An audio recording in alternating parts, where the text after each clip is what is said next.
Hi, this is Cal Harrison for Information Security Media Group.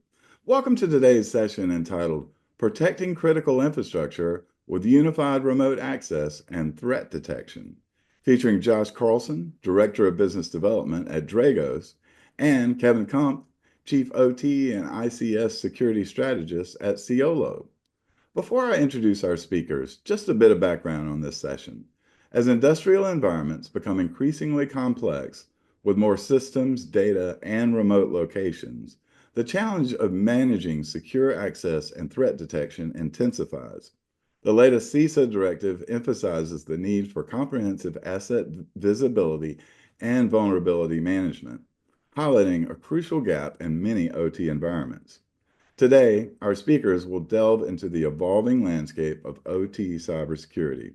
We'll discover why unified remote access and advanced threat detection are essential in managing the growing complexity of operational technology environments. Before we begin, let me tell you a bit about Information Security Media Group. We currently publish more than 24 international media sites: Bank Info Security and CU Info Security for financial services, Gov Info Security for the public sector, and Healthcare Info Security for the medical community, plus Info Risk Today, Data Breach Today, and Careers Info Security. Each of these sites is dedicated to providing education and news on information security. With over 1 million members registered to our websites, we have created a true information source tackling the key issues of interest to our unique audience. If you have questions for our speakers during this session, please submit them via the chat on your screen, as well as any technical issues during the webinar. In addition, I want to emphasize that the content being presented in today's webinar is copyrighted material and is meant for today's session and individual study purposes only. If you or your institution would like to use the information presented in today's session or are looking for customized training education, please contact us. Next, a little about our sponsors. Co-founded by a former CISO and 2 ethical hackers, Cyolo exists to help organizations thrive in a complex digital landscape where people are the new perimeter and identity is the new key. Cyolo retrofits existing systems, including the legacy systems prevalent in the OT sector, with the modern authentication infrastructure needed to support secure identity-based connectivity, and it empowers organizations to confidently identify and quickly connect all types of users to their working environments. Our other sponsor, Dragos, has a global mission to safeguard civilization from those trying to disrupt the industrial infrastructure we depend on every day. The Dragos platform offers the most effective industrial cybersecurity technology, giving customers visibility into their ICS OT assets, vulnerabilities, threats, and response actions. The strength behind the Dragos platform comes from our ability to codify Dragos's industry-leading OT threat intelligence and insights from the Dragos services team into the software. Our community-focused approach gives you access to the largest array of industrial organizations participating in collective defense with the broadest visibility available. Now, our first speaker, Josh Carlson, is a director of business development at Dragos, where he primarily focuses on identifying, establishing, and nurturing meaningful relationships and strategic alliances with other organizations that improve the overall value of Dragos's offerings. He has over 24 years of diverse cybersecurity experience in engineering and business development roles within high-tech companies, supporting customers in various critical infrastructure sectors, governments, and global financial institutions. Next is Kevin Kump, Chief OT Strategist and Tech Evangelist at Cyolo.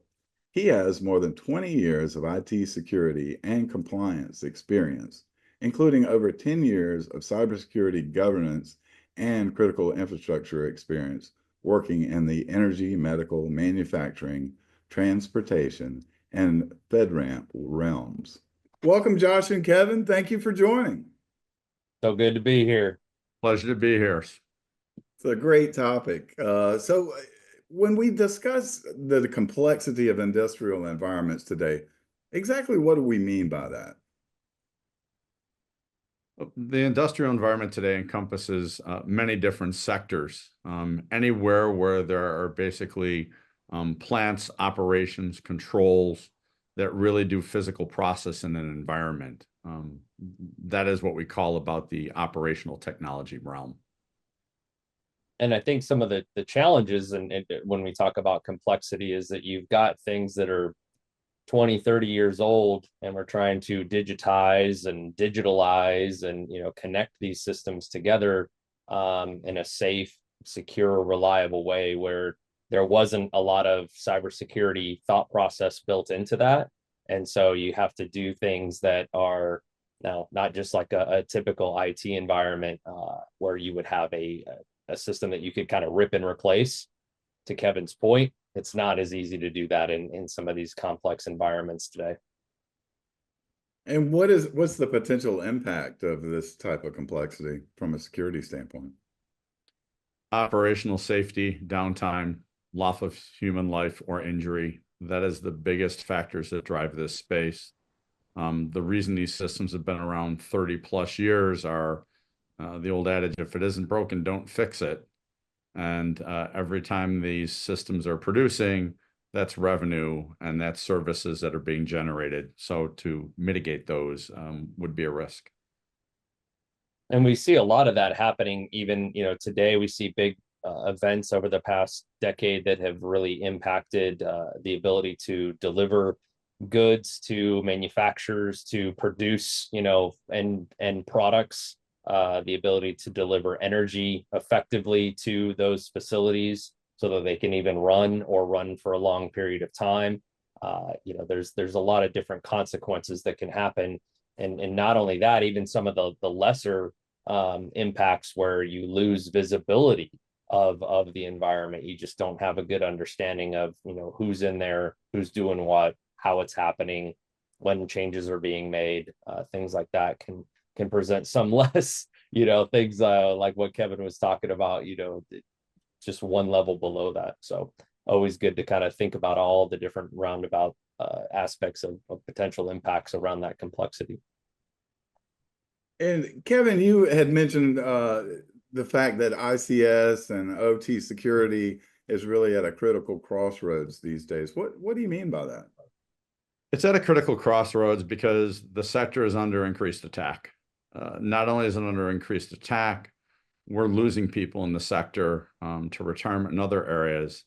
And so now with emerging threats to old technology that cannot be patched, we are now at the point where people getting in can cause great damage and harm to our operational environments. And I think one of the things too, when you look at it from a technology perspective, is that process control, manufacturing, that type of stuff, it's not as attractive of a career field as most people, think about, gamification and doing the social media stuff and being a big YouTube star or something, right? I mean, it's when you're trying to recruit people out of high school, out of college, that come work in this factory, right? Or come work in this area, doesn't scream technology, doesn't scream cutting edge on the surface. But contrary to that, I think that's one of the challenges kind of to what Kevin's talking about there, is that we got to figure out what is the right way to bring legacy systems into this new digital age, right? Digital transformation been happening for a while.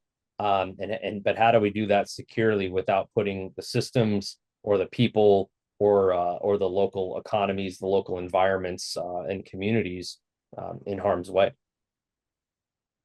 Well, yeah, as you guys pointed out, the manufacturing is really getting targeted a lot more than they used to by the cyber criminals. Why is manufacturing particularly at risk compared to some of these other sectors out there?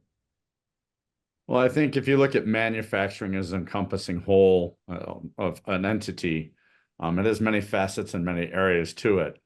And so, the hackers out there, the hacktivists, they can target one entity in one country and disrupt supply chain. And we've seen that with, pandemics and things in the past. But the nice thing is they know they only need to find that one point in that chain to basically prevent production and cause downtime across third-party suppliers, third-party resources, people providing the small widget that goes into the next bigger widget mentality. And so they know they can take the low-hanging fruit and cause a lot of problems. I think also when you look at it from governmental level of compliance and things like that, manufacturing hasn't really been required to do a specific set of things, right? They've kind of been left to, here's some guidance, here's some best practices, here's things that we expect. OSHA comes in and has some good safety stuff that they've, put in place. But in contrast, right, electrical has a very specific set of controls and things here in North America, also in Europe, and different guidelines and things like that. So I think, again, it's been a best practice, best effort endeavor that a lot of organizations have taken on. And I think also that the hacktivists, the ransomware actors see it as a key opportunity, especially because when you look at the amount of remote access and the ability for these organizations to, I don't have to compromise the main manufacturer unit or organization. What I have to do is compromise one of those remote entities or remote organizations that's doing the maintenance or programming and kind of monitoring of that system. And if I can do that, well, then I can figure out a way to get my keys into the kingdom. Well, manufacturing is just like a lot of other industries has been going through digital transformation, and right away the problem is the attack surface has just gotten a lot broader, certainly from the original factory. And so what are the realities behind having such a broad attack surface these days? I think the realities are that if you look at what is an attack surface and what can benefit, hackers from attacking that, if you look at financial, people understand that, hey, I'm going to go for money here. If you look at the reputational, it's going to take this organization down because I don't believe in their stance on things in society or the world. If you look at supply chain, people are very consumer driven. They just want to go onto a third-party website, and have it delivered to their door tomorrow. They don't have to go to a store. The only way this impacts them now is that if you look at the manufacturing as a whole and say, what if they can't get those things? And there's a tiering level to that. If I could disrupt production in the food industry, I can cause a shortage at a supermarket. That's going to impact somebody vastly different than if you say you can't get a new TV set for 6 months. But they're all manufacturing when you look at it in that scope. So it really is that whole supply chain disruption and what's the impact overall. And when you look at the Dragos year in review report, 70% of all ransomware attacks targeted like 630 manufacturing entities across 30 something manufacturing subsectors. So it's to me, I equate it to the analogy of a little bit of blood in the water, right? So bad guys hang out with bad guys, cyber criminals hanging out with other cyber criminals. Somebody figures out, hey, I could compromise this entity with this, and then they just move from one to the next or other groups, kind of pick it up. So it becomes one of those situations where it's a very serious problem that you want to get way, way ahead of it. And again, really understanding, why are they coming after me? Because you're an easy target, and because you're going to more than likely just pay the money, and so it's a kind of a quick, easy win for them. That's a really good point. So how do we best protect this expanded attack surface? Well, I think while we've been talking about the attack surface here and the threats against it, we also have to realize that a lot of the disruptions in manufacturing are from human error, unintentional things that are done. And so this is where, Cyolo in conjunction with Dragos has gone out and said, we need to look at every part of the people, process, technology flow and understand what somebody is doing in that process. So this means even that if somebody's coming into your environment to do something that is good in nature, things happen. And these disruptions, whether it's from a hacker or from something that is misconfigured or done improperly, can have the same results. And so I think what we have to do is look at the whole and say, let's not focus on the one hacker that might come in to disrupt today. Let's focus on the hacker and the people that are working in the facility or third parties coming in that can have the same impact, and take that as a scope. And I think when you also look at it from the kind of your best defensible architectures, right? The five critical controls, a defensible architecture is one of those. Understanding what I have inside of that environment, how that system was built. One of the things I think continually tends to be, to Kevin's point, human challenges is when I do an upgrade, right? I mean, we talked about the system being online and running for more than 30 years. That system isn't the same that it was 30 years ago. It's been upgraded, modifications have been done, remote access, certainly COVID drove a lot of that, because businesses couldn't just flat shut down. They just had to find a new way to do business. And that new way involved a lot of remote access and things like that. It involved upgrading architecture. And unfortunately, what we tend to find is that a lot of the organizations who went through these processes of upgrading and digitizing and digital transformation didn't always keep their architectures up to date, didn't always understand how their systems were connected together and what was using what. And so the challenge becomes, again, understanding what is it that I have inside of my environment? How is it connected? Are the diagrams that I got from my, EPC that built this thing, or my, manufacturing, support organization that has built this thing? Is it even right? Maybe again, human error. We all make mistakes. We forget lines on spreadsheets. We add lines. We copy paste. We do lots of those types of things. So having the ability to trust but verify. I brought this company in. I trust that they're going to do good work, but I also want to verify what it is that they're doing, with some sort of automated technology that's going to help make that easier, make it safer, make it accountable, right? Make it auditable. That type of stuff is some good practices to put in place. That's good advice. So how are Cyolo and Dragos approaching the automated OT attack surface management issue? Well, we're approaching it from a, as Josh said, trust but verify, but always that human in the loop. And one of the things that we're really dealing with now is a loss of basically people that are leaving the industry, retirements, things like that, which is a huge factor. But we also have IT people coming into the environment that are using IT tools as their day-to-day go-to. We're now able to take products like Cyolo and Dragos and now take our data, correlate it together, enrich that data to somebody with eyes on glass that can then do, as Josh spoke about, analyze, understand, extract, and then act upon in a safe way. So while automation is there, that human is always in control of that process. And so Cyolo is allowing that user to now get into the environment at a moment's notice, safely, securely, with features in our platform that basically bring the best of security. And now Josh and Dragos are bringing in the analytics and the understanding of the what are they doing, what, when, where, and why. So we take all of that, right, and we say, kind of Dragos at its core with its platform is the ability to understand what assets you have, understand the configuration of those assets, how those assets are talking to one another, and then everything that we do is based around our threat intelligence. So we focus everything on who are the bad folks out there, what techniques, tactics, procedures are they doing to try to compromise the environment.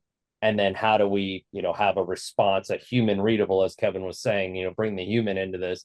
How do we have a human readable playbook that says, we're seeing this type of activity. We're seeing these assets make this type of communication. That kind of represents what we're seeing out in, the bad folks do. Here's our recommendations. And so again, how do I get to that asset? Do I got to roll a truck? probably not very efficient anymore, right? Especially now in this new world. So that again is one of those great capabilities we have between our technologies is the ability to understand the assets, understand the threats, and when it comes time to do an investigation, to look into the system a little bit more, we can actually see here's how you should do it safely, do it securely. Excellent. So let's break it down a little bit more. So what are the benefits versus the risks for a security leader out there that's concerned about? So the benefits are the ability to get into an environment quickly. The Cyolo platform is very small, it's very robust. We layer in authentication to know the user. We identify that user down with technologies such as MFA. But then the user is only given the resources that they're needed at that moment in time, what we call WYSIWYG. You're coming in at 2 o'clock in the morning, you only need one application. We're going to give you that one application. We're going to give you the ability then to have that just-in-time access where now you can go out and have an internal approver or an internal process like an ITSM allow you to do that. And now as we're doing that and allowing access in the environment, this is where Dragos can come in and monitor what they're doing in that process for us. And that's what makes our relationship so great from our perspective. And I'd really just echo that. I mean, I think one of the challenges that COVID presented to a lot of organizations was I needed to do something and I need to do it quickly. And so a lot of organizations took the opportunity to give third parties, to give employees, to give contractors remote access into their system. And the quickest and easiest way to do that at that time was simply set up a VPN. I've already got my, mainstream firewall vendor that provides me a standard VPN access into the environment. And so I could minimize some of my risk at that point. The problem is, and this is where the great uniqueness, I think, of Cyolo comes in, is that just allows, one door into your environment. Nobody's really watching at that point what the heck that person's doing, why they're there, how long they're there. I mean, yeah, you can kind of monitor that, but the technical controls, that doesn't scale. You can't have one person or one system monitoring one VPN connection and then try to figure out everything that's going on. So, again, Cyolo, as Kevin talked about, right? It's the user, it's the connection, it's the application, and it has a great auditability. What did they do? Where did they go? What system things did they change? Right. And then Dragos provides the ability to audit. And so what we can help do is reduce the overall risk. VPNs served a purpose. They still serve a purpose for certain applications. But when it comes to humans and the ability to change, adjust, modify, your manufacturing environment, what you really want to make sure of is, are the right people doing the right things based upon the right information at the right time? And if you don't have those 4 components kind of locked in, then you're probably exposing your organization to a lot more risk than you think. And again, time and time again, we see stolen credentials at a third-party vendor that are then used to, compromise the environment through that VPN connection, right? Because again, you have no real checks and balances. Once they get into that VPN, it's kind of an open door, and then they can just move around inside the environment. So without Cyolo, without Dragos, you have a lot of visibility issues. You have a lot of challenges around what are people doing inside my environment that maybe I don't know. And I think, unfortunately, that's also a mentality that a lot of organizations have today. If it's not broke, let's not fix it. We're not going to change it because we've been doing this the same way for 10, 15, 20 years. And that's all well and good. But the number one security control that we talk about, have an incident response plan. What are you going to do when something goes wrong? What are the things, what's the first step that you take? And I think that's another great benefit of our partnership here, is that when Dragos detects something going wrong, when did Dragos detects that there's been a change in the baseline of the communication, that there's been changes to the control system itself, we can tag in the Cyolo application and say, hey, you need to go look at this device, this configuration, figure out what's going on with John, and his user credentials, and block them, reset them, right? Or open it up to do the investigation that you need to very, very quickly. So this has been some great advice, and we've covered a lot of ground. Just to kind of sum up, what are some key takeaways, particularly for those of our attendees, who are dealing with their complexity in their environments right now? Well, I'd say the first one, and Josh and I have talked about this at length, is, we go to a lot of shows, meet a lot of people in the industry, and they'll say, I don't know who's coming to my environment when, because every vendor has a different solution. And my control vendors, process engineering vendors, all the ones that automate my plant, they have control over their systems, and they say, I need access anytime. We're now, with what we're doing, providing safety and a layer of security into that. So as Josh stated, if something needs to be shut down, generally they can't shut it down. Generally, the firewall that sits between IT and OT and the outside world is controlled by IT. By using our type of technology and putting it in the middle, Dragos can give us that intelligence to where an operator can now safely disconnect resources or an action and not cause an event or incident in the factory that's going to cause a safety type of situation. To me, that's the number one key piece, is that human in the loop, doing things safely. And I would just add to that when it comes to insurance, right, responses is a component of this. When you have an incident, when ransomware gets in, when you've got a hacktivist or something in your environment compromising your environment, some of the first things that these organizations are going to ask is, what changed? How do we audit it? What was going on? And so again, when you find yourself in a situation that begins to quickly unravel, do a tabletop exercise, walk through that process, because those are some of the great first steps I think that organizations could look at. Is, let's walk through a fictitious scenario, but is probably happened to some other organization, and let's figure out, how would our organization respond to that? How do we have the people? Do we have the processes?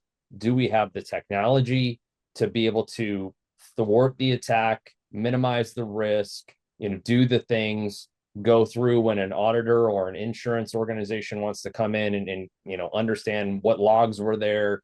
How do we prove that it was that person doing that thing? If you can't answer a lot of those questions, it's time to really evaluate, do I have the right tech? Do I have the right people? Do I have the right processes? And if not, happy to have some of these conversations with you. I think just like anything in life, though, taking those first steps is the hardest. And so knowing this is where we can begin, just having the conversation, just walk through it and see where the gaps kind of start to show themselves. And the last thing I'll kind of say on this topic is, manufacturers now are selling more services contracts than any other time in history, because they're guaranteeing or providing service level agreements on the solutions that they're providing, right? So saying, hey, I'm going to build that manufacturing line for you, and I guarantee it will work for 15 years, producing, X number of goods per hour, per minute, whatever. But the way they're doing that, like Kevin said, is saying, but we demand 24/7, 365 access, because we're going to look for leading indicators on challenges, issues, bearings, manufacturing, components, early warning detection of failures or imminent failures. And so they're going to want that. Well, you have to make sure that your community, your environment, your employees are safe. That's your responsibility. And so having these solutions in place can certainly help in that capacity. Cal, just to add to that, Sure. that is the key point. When Josh is talking about these vendors and manufacturers, they know within tolerances of things, temperatures of things, timing of things. They have all that data in their environment. And that's what Industry 4.0 is trying to do for them, is take all this data and make it more actionable. The biggest area they don't have that is security and access. So by taking the data of Cyolo, knowing when somebody's coming in, knowing, their activation, a change in policy, and now putting it to areas that, Dragos can look at and says, hey, that system's 30 years old. They don't have a backup, so this person can't be doing that right now, or it won't come back up. We now give them that visibility from the user, the resource, to the process, all just like they have in their real world of manufacturing, in one easy to use pane of glass. Excellent. Well, this has been great advice. Look, while you were talking, we've had several questions come in through the chat. It looks like we have time for them. I also want to remind our attendees that if you have a question for our speakers, submit them via the chat. If we can't get to them during this session, we'll follow up with you as soon as possible with the answers. So the first question is, I've started down this path in the past. It's taken resources and time to do this. How quickly can I get it up and running for an organization? From a Cyolo perspective, let's give you one example here with Dragos and their incident response. Our software basically comes in a VM, so we have scenarios where they need to get in to do investigation. We can spin our software up in less than an hour many times. So for us, the access part is easy. It's more along the lines of the Dragos area of understanding the environment of, what they can get up, but we're there ready for them when Josh and Dragos are ready to install. And Josh, you probably can answer that better than I can from your side. Yeah. Well, and unfortunately, it's one of those, it depends, right? So again, we've seen a lot of false starts with organizations trying to implement some of this technology. I think that's one of the key differentiators that Dragos brings to the table is our deployment team, our partners who do deployments for us, the people who know the organization better than anybody, right? Maybe there's an organization that they've partnered with that's helped build that system. And so we can get in there with our deployment teams and partners and figure out, hey, where is the best place to put our software? Or if they want to go the appliance route, we can do that too, and monitor. One of the things that we're starting to see is an increased request for, I want to see what's called east-west traffic. So north-south traffic, just to kind of level set, is I'm communicating between my ERP system, my inventory management systems. I've got my MMS systems. I've got my historians and things like that, kind of all sitting up in corporate. And then now I need to get that information from the manufacturing. How many units am I turning out? How many materials and supplies do I need? Coming in, and so a lot of that data is flying between the IT organization and the OT organization. So kind of the machine and then the business. And so we've been monitoring that traffic pretty easy, right? Comes in, you set up a span port, you set up a tap, you set up, a couple of different ways to do it. So that gives you a pretty good level set of visibility. But again, that's only what's flowing between the machine and the business, IT and OT. Now we're starting to see a lot more happen across the manufacturing facility, again, because where most of the remote access and where most of the safety concerns can come in is not in that IT OT communications. It's east west, somebody coming in through a VPN, through some sort of system where they have direct access to an engineering workstation that can make configuration changes to an environment or something like that. And so that's where we want that early warning visibility. That's where we want the Dragos platform. So again, professional services, we got you covered. Partners, got them all over the place. And integrations with technologies like Cyolo, so that we become ingrained inside of the ecosystem. Cyolo and Dragos are also partnered up with a great organization, ServiceNow, that has asset, inventory, asset management, workflow automation processes, and things like that. So again, a great way to tie these two pieces of technology into a broader cybersecurity ecosystem. That's great. And actually, the next question is regarding third parties and integration.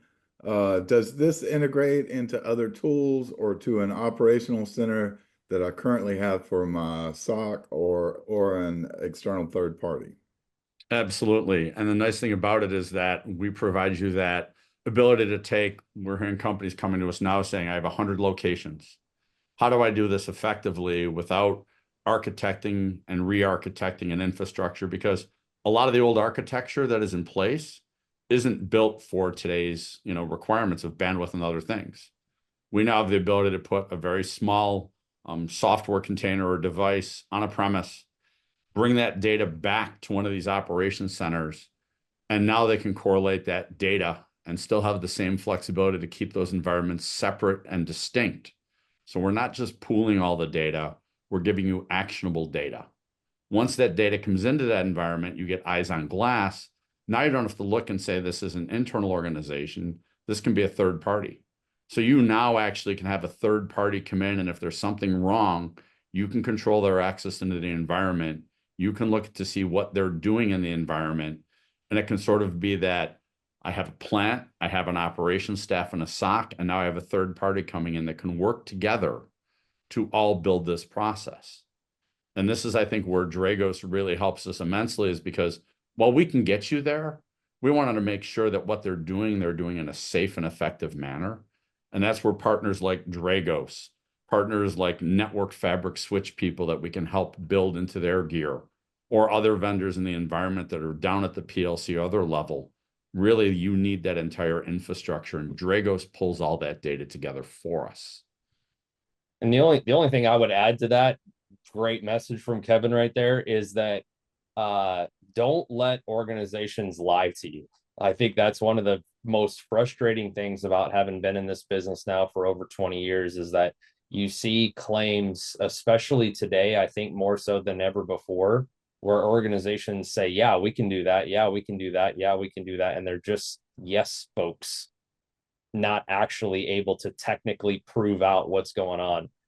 Again, there is no one silver bullet solution, so to speak. It's how do these technologies work together to provide, a great incident response plan from a services perspective, defensible architectures, asset visibility monitoring, secure remote access, and backup and recovery, right? No one vendor does all of those things. Excellent. And then lastly, Josh, looks like a question for you. What other services does Dragos provide to help me get this off of the ground?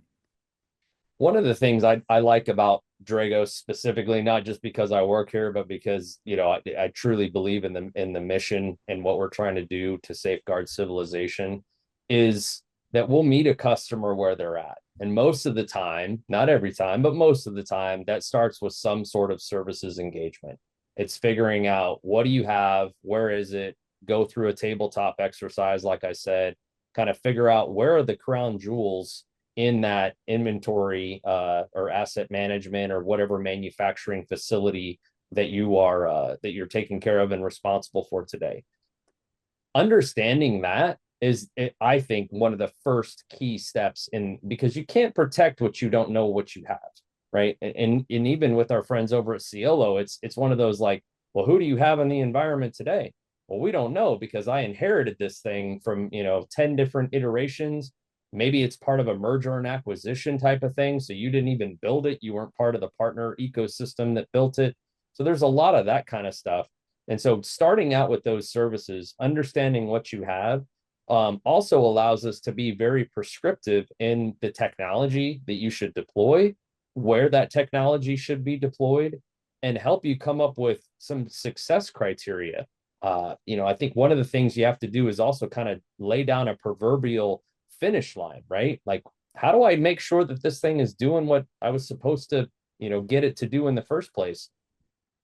Understanding why it's important that I deploy it here, why it's important that I build the dashboards and build the reports, and then, getting into the secure remote access stuff with Cyolo. Why is that person getting access? How often should they have access? Kind of goes back to the age-old question of, when role-based access control and Active Directory started to come on strong a decade or so ago. It was, everybody just needs admin access. And so we just gave it to them, right? This is the application, the service, whatever, it needs admin access. So you just gave it to them. Now we're starting to get a lot more wise to that. And I think this is also a great move in that direction. So services of meeting you where you are, starting out on the journey, understand your architecture, understand your crown jewels, do a tabletop exercise. Let's figure out what the right things are going to be, and then help you build an incident response plan that is going to help you kind of map out the next several steps of that journey to be successful. And Cal, just to add to that, Sure. one of the things we've done at Cyolo is we have a partner model that we embrace through the channel. That means that we're taking organizations out there that work in these factories, walk the floors, understand where the bodies are buried per se when these 30 or 40-year-old legacy systems are there. And we're the same partners in the middle that use Dragos. So now you're getting a partner that understands the customer environment, understands what's going on in that environment from a plant floor all the way up to an operationalization in IT, because this has to cross the boundary now. And then we take that and say, now they're working with Cyolo and Dragos, and they know how they work together as products. And now we can learn the third-party products that we were talking about here as ServiceNow. You really want that partner in the middle that can deliver the service package, not a one and done. Yeah, that makes sense. Well, Josh and Kevin, this was great. It's very insightful. I really appreciate you making the time today to discuss this. Likewise, thanks very much for the time. Hope you all found it enjoyable. This is the end of it for us. We'll get to the questions that we didn't get a chance to answer next time. Yeah. And also, I want to thank our attendees out there for joining this session and to learn more about protecting critical infrastructure. We hope to see you again at one of our upcoming events. For Information Security Media Group, I'm Cal Harrison.